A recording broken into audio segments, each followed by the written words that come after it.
2 million square feet in some cases, these gigantic structures that are like a mile long. It takes you 10 minutes to walk from one side to the next. People drive golf carts and stuff like that in the warehouses. So they're massive. So imagine your job is to cover and count everything in that warehouse manually. Well, the only way to also achieve, how do you do it faster? You hire more humans. Right. And you throw more humans at the problem, and it's just really inefficient.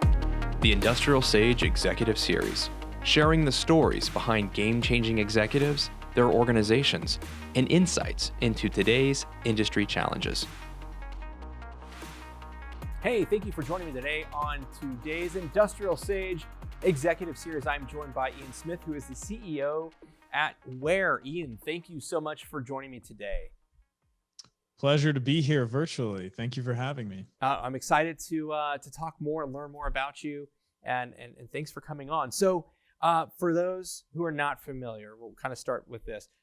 Ware, what do you guys do? Yeah, so at Ware, I mean, the easy way to explain it is we deploy self-flying drones inside of warehouses to automate the tracking of our customers' inventory. So all the stuff on the pallets in the warehouses that the lay people, you and I as consumers, never see or even think about when we click add to cart, check out, and it shows up at our door. There's an entire, just obviously massive industry that manages all of our stuff. And so we at Ware tell them where their stuff is. I like it. I think I see where you're going with this. This is cool. Well, I'm excited to kind of jump into that and kind of get into the backstory on everything. But before we do that, I really want to get to know a little bit more about you, about Ian.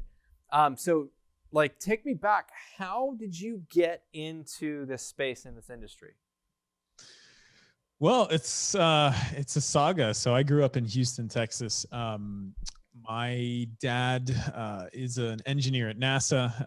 And so I grew up always fiddling around with, machinery, cars, and building things and just, working in his shop with him. Eventually, we kind of settled on building a model aircraft. So if anyone's built model aircraft before, today you can buy a fully assembled one. It's really easy. Yeah. But there used to be the hard way of doing it, which is the way we did. It was thin balsa wood. It was glue that you have to set overnight. I was like 10, 12 years old. So we're not talking like an RV10 or an 8 or anything like that. We're talking. No. All right. Yeah. So these small radio controlled model aircraft. Okay. So you had the heat shrink, you had to use heat shrink and a heat gun. And it was just it was really difficult. And it was a huge test of patience, but that was my first kind of taste of aviation. And of course, in between that, I would be going into the space shuttle mock-ups where the astronauts trained. So I was really lucky to be able to do that since my dad ran that building at JSC in Houston. And eventually I became a helicopter pilot. That was kind of my first profession, commercial helicopter pilot, flight instructor. I was a new flight instructor in 2008, which, as everybody knows, was a pretty bad economic recession. I used to hold, I guess, the honor of having that on my list of experiences. And it was, the worst time to be a new flight instructor. But unfortunately, with COVID-19, I'm kind of pouring one out proverbially for all the new flight instructors now, because it's got to be pretty tough for those folks. Oh, yeah. So in 2008, I kind of pivoted. I spent a lot of time in aviation, brokering jet fuel to corporate flight departments, the Gulfstreams and the Hawkers and all those things that the big companies fly. And I just remember very vividly in 2013, I was going to the grocery store. I parked my car. I was listening to NPR. I heard this story about drones and how they were a thing, and that they were, there were people out there using small drones that they built to make money, but unfortunately it was illegal. And so, that piqued my interest, and I didn't realize the model aircraft that I was building that were so basic and used little tiny gas engines, and all the heat shrink in the wood were now plastic with PCBs in them and flight controllers and autopilots and all that stuff thrown in there, GPS, and they could fly themselves. And so I made in that moment, I made it my, goal to be in the drone industry and as a career. And so since then, I've worked at multiple drone startups on the software side, the hardware side, in the US, in Europe. Have a podcast about drones called Commercial Drones FM. And now I'm the CEO and co-founder of a company that deploys drones, flying robots inside of warehouses for inventory tracking. So it's been a journey through many different types of aviation and aerospace, but there's always been that element of something flying that has always captured my interest. Oh, that's awesome. That's super excited. You're speaking my language. I'm a pilot, but I'm a private pilot. So I not a instructor or anything like that, or commercial, but love all things aviation. So your whole story completely resonated with me. I'm not going to lie. I'm a little jealous that, you said your dad ran the JCS building and you got to go on all the, so yeah, anyways, like I'm like up to here with that part was crazy. Yeah. That's the one thing I think is like the coolest thing. Cause you can't just do that. No. As a guest, like going in, I would be playing around on all the equipment the astronauts use to train. Like there's these zero gravity, I probably shouldn't even be saying this, but there's these things you could use. And I would look up and the normal visitors to JSC to visit would be like watching this, like, glass like chamber, like and then there's this like little 6-year-old, like playing with all this stuff. That's awesome. That's cool. So obviously from a young age, you were highly impressionable with that. I mean, with your father, I'm guessing, is he a rocket scientist? I would just say yes, he's a rocket scientist. I mean, just a mechanical engineer. Okay, he's really good. I mean, obviously that shaped you. That helped to influence. You throughout. Has there been any other areas or somebody? Maybe it's your dad or throughout that have really had a big impact on your career, help maybe shape that trajectory, or just really inspired you? I mean, the thing that comes to mind when shaping it is when I was trying to determine, I think I was in high school still, and we had some family friends who actually worked in aviation, and I was considering becoming a pilot. And I went over to meet some of them at their hangar, and they had a big, it's a big public company, so they had beautiful jets, corporate jets. I came in there to get some advice, talk to all these kind of old salt pilots. They're the guys that are flying around the executives of this company. And I said I was interested in helicopters, and they all told me not to do it. And so I did it. So I was like, you know what? No, helicopters are way cooler than airplanes. And so, yeah, in terms of that, I mean, I wouldn't call it like, I wouldn't really say like a specific person. It was just like, I think I've always just been like intrinsically motivated, and this probably stems from my dad, who was always down in the shop tinkering around. I always have to just be tinkering on something, building something, feeling like I'm doing something, and keeping myself busy with my hands or my mind. And so I think it's like that kind of stuff that just really drove me towards this, and always wanting a challenge. And aviation is challenging, it's risky, it's just a little bit technology. No, that's awesome. So do you still fly? I don't. No, it's really expensive, prohibitively expensive to fly a helicopter, which is a bummer. Some people ask me sometimes, hey, I want to get a private pilot rating in a helicopter, and I'm like, okay, well, you got to be advised that you can't just get it and then fly at your leisure. You literally have to keep flying in increments, right? And if you stop flying, you can lose your license and you have to go through the whole thing over again. So it's really expensive to have it as just a hobby. $250 or more per flight hour. That's after you've got 40, 50, 60 hours to get your license. So fortunately, I do have my commercial rating, which is good for life, which is some weird loophole. That for some reason I don't have to keep up with my flying. I can just get in anytime.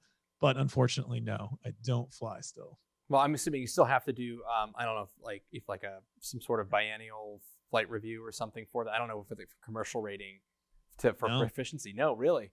If I wanted to fly, the only scenario is if I wanted to fly a passenger and get in the aircraft with me, I would have to undergo, I can't, it's been a while. It's been a while. I'd have to undergo something. And so I know that for a fact, if I ever, I would probably feel okay getting in the cockpit with just myself, but I would still be nervous to take any passengers. So I definitely want to get a few hours of instruction and get all signed off again, just to kind of brush up on things. Yeah, no, I hear it. No, I think that's super cool. That's exciting. So, well, let's jump in a little bit more. We got a little bit of background, how you started. Tell me, what made you want to start a company?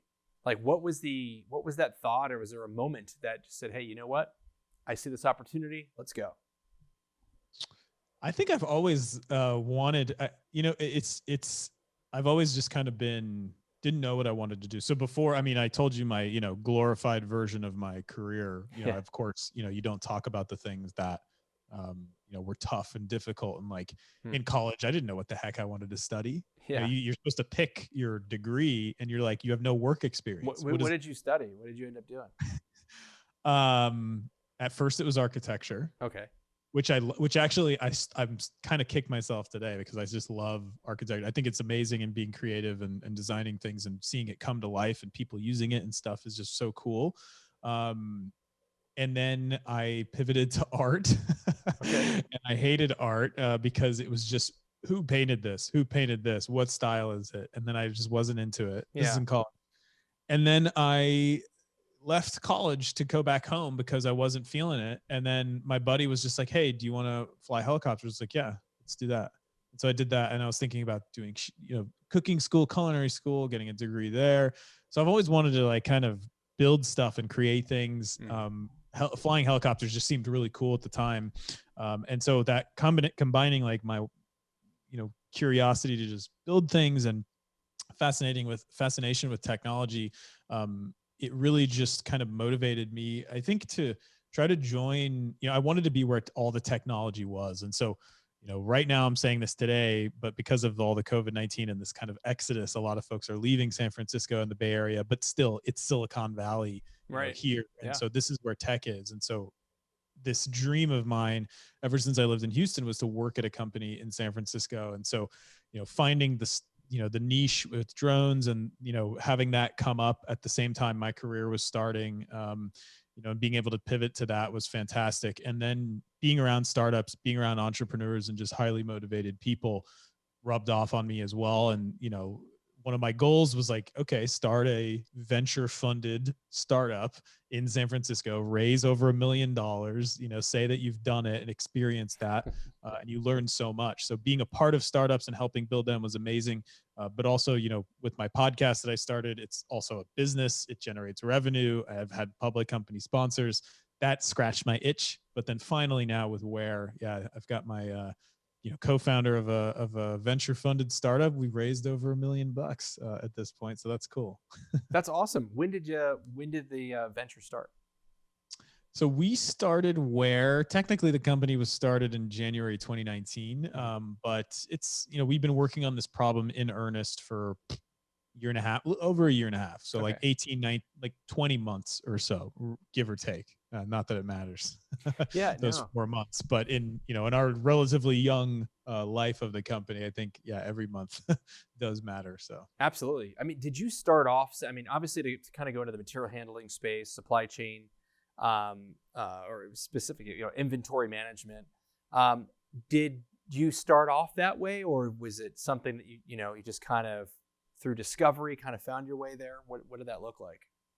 So one super cool thing that I've always loved about working in the drone industry is that I wouldn't even call it the drone industry anymore, because it's like an industry that exists to help other industries solve problems. So like there's no drone industry unless you're making like parts and, pieces and components of drones to build the drone. There's drone services and things like that, but you're always applying these flying robots and the software and the data and the results that they can provide to an industry. And so it was just fascinating to learn in my early days with drones about agriculture, about construction, oil and gas, utilities, linear infrastructure, mining, like everything. All those industries can benefit from the power that drones bring. And that was so fun for me, the variety of learning of those industries and finding and connecting the dots, from the drone to the data to the industry, and then figuring out what deliverables they needed to call it a success as a customer. And so my fascination and, really my motivation with drones is that they're applicable in so many scenarios and industries. So with supply chain, logistics, warehousing, I had basically no experience to that. I mean, I did have a stint for a year as the general manager of an e-commerce company that focused on smart home, technology. It was a company called Tink in Germany, and I was the general manager in the US for the expansion.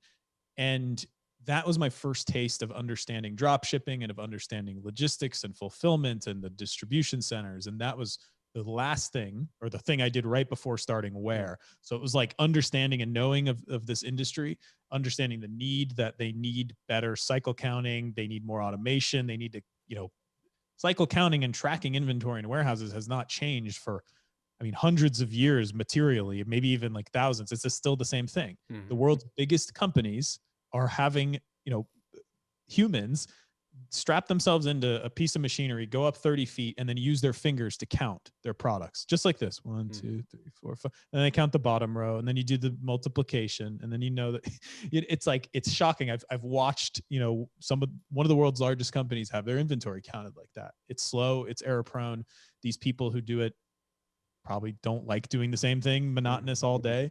So applying drones to it is a no-brainer. So to answer your question, had almost no experience in it, but I love to learn about these new industries, and finding out the ways to help solve their problems and build the product and the service to meet the needs is like one of the most exhilarating parts of this. It's like just learning and talking to the people that work in those warehouses has been awesome.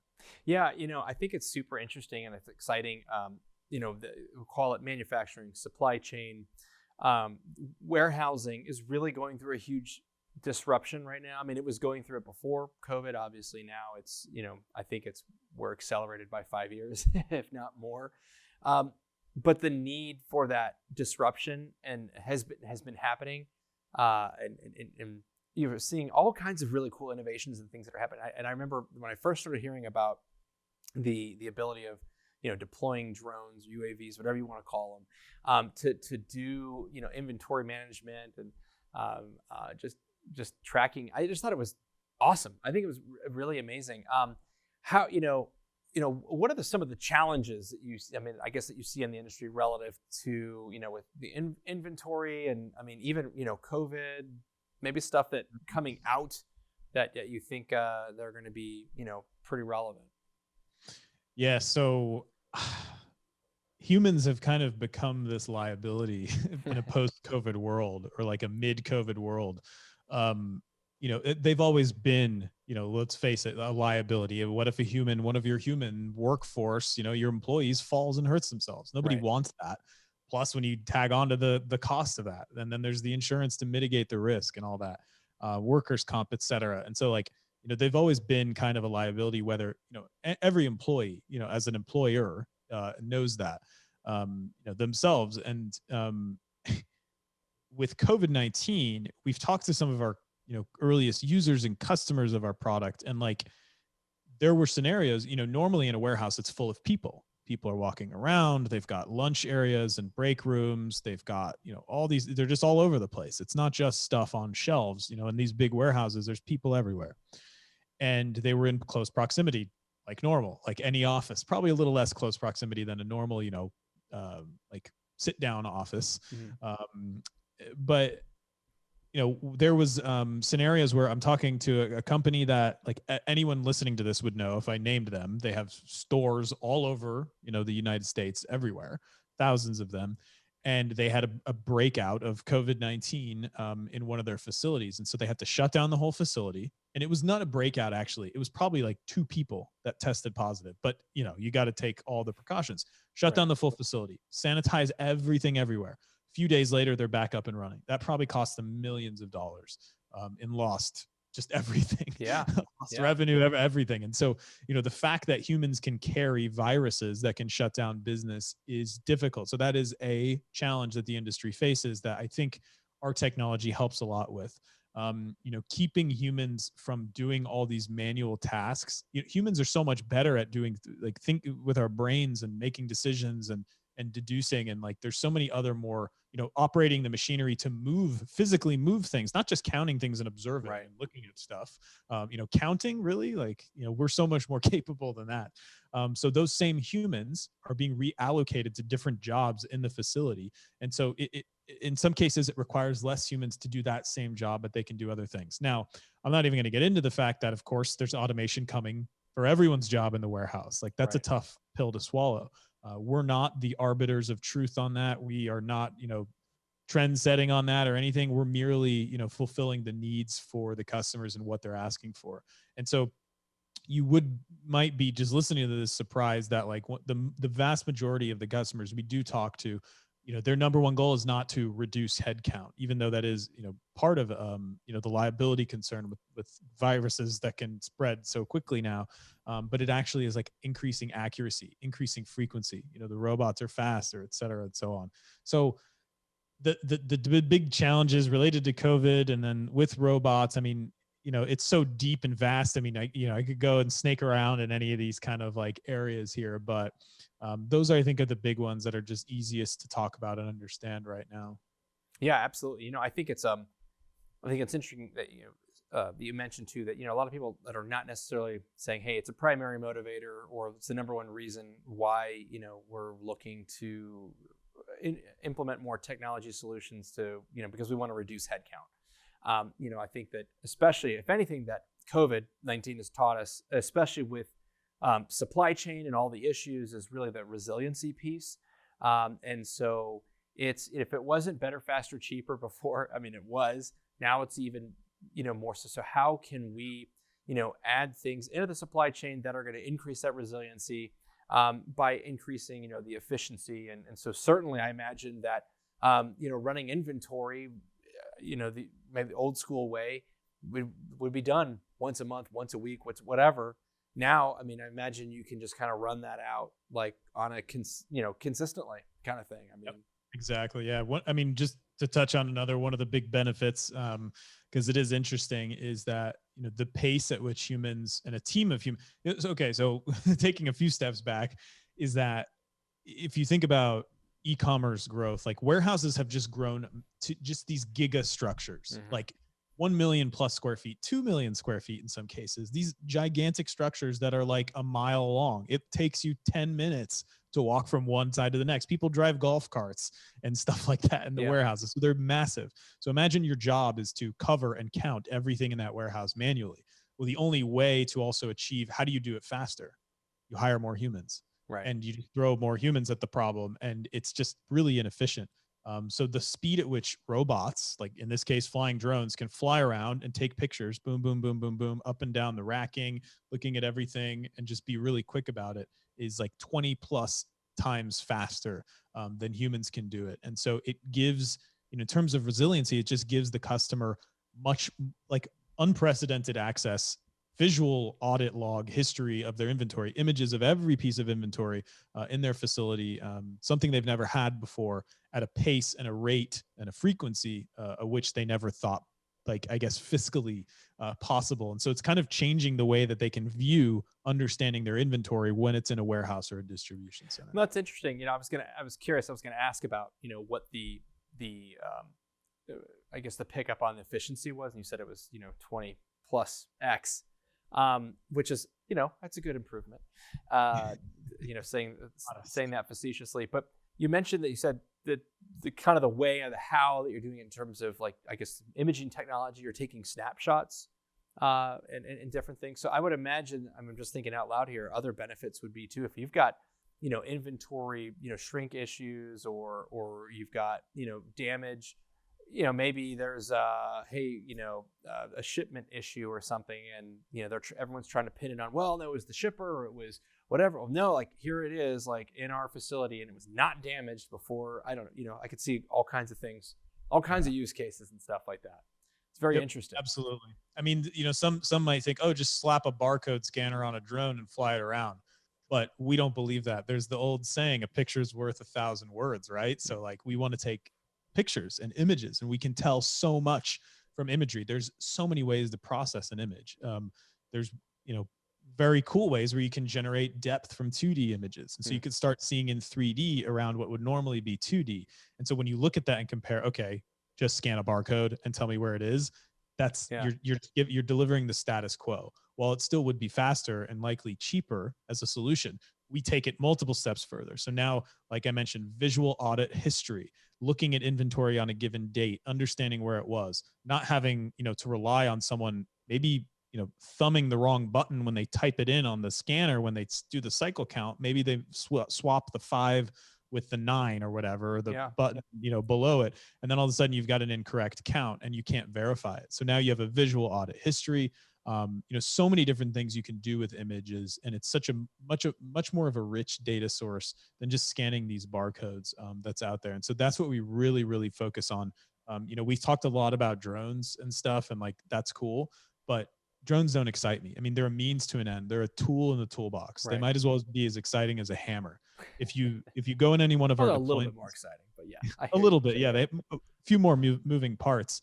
But if you go in any one of our deployments, day 1, day 2, folks working on the warehouse floor, and everyone's just kind of looking at the drone. Cell phones come out, taking videos. Like, this is pretty cool stuff. Like, it's exciting, right? Week 2, no one is looking at that drone. It is merely an appliance inside the warehouse doing its job and getting it done. So the big thing, that just to drive home the point here, is like, the data is what matters. The drone's not what we're selling here. We sell the service, and the service involves inventory reports, accurate, timely, better than you've ever had them before. That's awesome. That is fantastic. So, I mean, Ian, I think I could probably go on and on and on about aviation and inventory and drones and the whole 9 yards. But for those who would like to learn more about you guys, because it sounds like you guys have some pretty cool solutions. What's the best way for them to get to learn more about you? Yeah, just pop up on a web browser, getware.com, GETWARE.com. We're building products at the intersection of machine learning, AI, and robotics in this $1 trillion supply chain industry. So of course we're hiring, we're growing, there's interest. So if you're an engineer on the software or robotics side, definitely look that up. But if you're maybe an end user, customer, or partner, also get on there. There's ways to contact us, learn about the technology, check out some case studies, and just see if it would be a good fit to move forward. So awesome. Well, Ian, I really appreciate the time. Thank you so much for spending some time with us here over at IndustrialSage. My pleasure. Thank you so much for having me. It's been a nice little break from my normal duties. So really nice setup you guys got, and happy to have been a guest. Great. Well, thanks so much. Thank you. All right. Well, there you go. That wraps up today's IndustrialSage Executive Series interview with Ian Smith, who is the CEO of Ware. Pretty cool technology they've got. So you can go to getware.com. Hopefully I got that right. It'll be in the show notes. If you're listening on our podcast, all the information will be down there. Hey, listen, we would love a review. If you are not on our email list, you need to go to industrialsage.com. And you need to subscribe. Why? Because you're missing out. You're missing out on all kinds of great content like this interview that we had here with Ian. We have manufacturing news. We've got more series where you're talking to CEOs of innovative companies, large and small, all across the U.S. and globally, so you can stay abreast of what is happening in the industry, especially as things are just, constantly changing. So anyways, that's all I got for you today. Thank you so much for watching or listening. I'm Danny Gonzalez, and I'll be back next week with another episode on IndustrialSage.